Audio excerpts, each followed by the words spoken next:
പണ്ട് ഒരു കാട്ടിൽ ഒരു സിംഹരാജാവ് ഉണ്ടായിരുന്നു. അവൻ വലിയ അഹങ്കാരിയായിരുന്നു. കാട്ടിലെ മൃഗങ്ങൾക്കെല്ലാം അവനെ വലിയ പേടിയായിരുന്നു. അങ്ങനെയിരിക്കെ അവൻ കാട്ടിലെ മൃഗങ്ങളെയെല്ലാം കൊന്നു തിന്നുവാൻ തുടങ്ങി.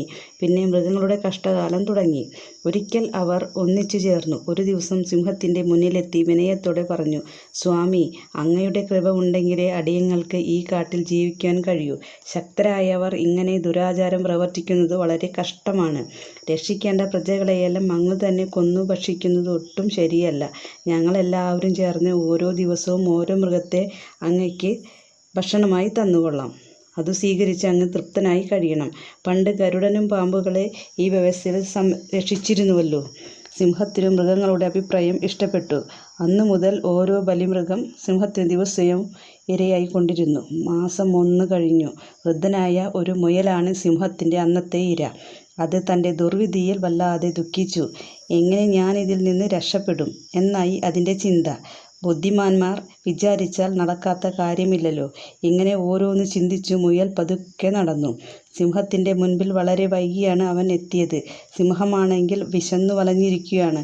കൃത്യസമയത്ത് ഭക്ഷണമായി മൃഗം വന്നു കാണാകയാൽ സിംഹം കോപം കൊണ്ട് വിറച്ചു. മുയൽ വളരെ പേടിച്ചുകൊണ്ടാണ് അടുത്തു ചെന്നത്. "ഇത്രയും വൈകിയതെന്ത്? എത്ര നേരമായി ഞാൻ വിശന്നിരിക്കുന്നു." സിംഹം മുയലിനെ ശകാരിച്ചു. മുയൽ വിനയപൂർവ്വം തൊഴുതുകൊണ്ട് സിംഹത്തോട് പറഞ്ഞു, "തമ്പുരാനെ, അടിയൻ അങ്ങയുടെ മുന്നിലേക്ക് ധൃതിയിൽ വരികയായിരുന്നു. വഴിയിൽ മറ്റൊരു സിംഹം വന്നു എന്നെ പിടിച്ചു തിന്നുവാൻ ഒരുങ്ങി. ആ തടിയനെ പേടിച്ചു ഞാൻ കാട്ടിൽ ഒരു വളഞ്ഞ വഴിയിലൂടെ പോന്നതാണ്. അതാണ് ഇത്രയും താമസിച്ചത്. വൈകിയത് അടിയൻ്റെ കുറ്റമല്ല. സ്വാമി എന്നോട് ക്ഷമിക്കണം." "നമ്മുടെ കാട്ടിൽ മറ്റൊരു സിംഹമോ? അവനെ കൊല്ലാതെ ഞാനിനി ഭക്ഷണം കഴിക്കില്ല.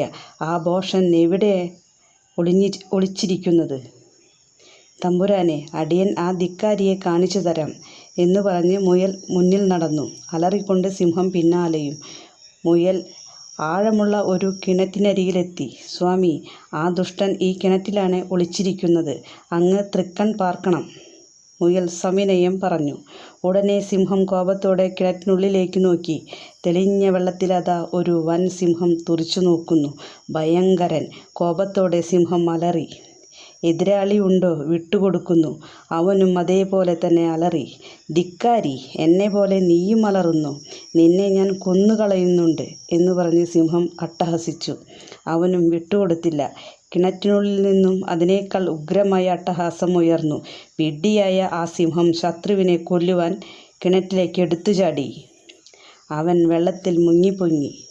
വെള്ളം കുടിച്ചു. അവൻ്റെ കൈകാലുകൾ കുഴഞ്ഞു. അവസാനം അവൻ്റെ ശ്വാസം നിലച്ചു. വെള്ളത്തിൽ സ്വന്തം പ്രതിരൂപം കണ്ടു തിരിച്ചറിയാൻ പോലും ബുദ്ധിയില്ലാത്ത സിംഹം അങ്ങനെ ചത്തുമലച്ചു.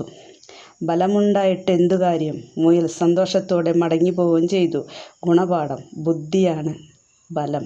ബുദ്ധിയില്ലെങ്കിൽ ബലവും നിഷ്പ്രഭമാണ്.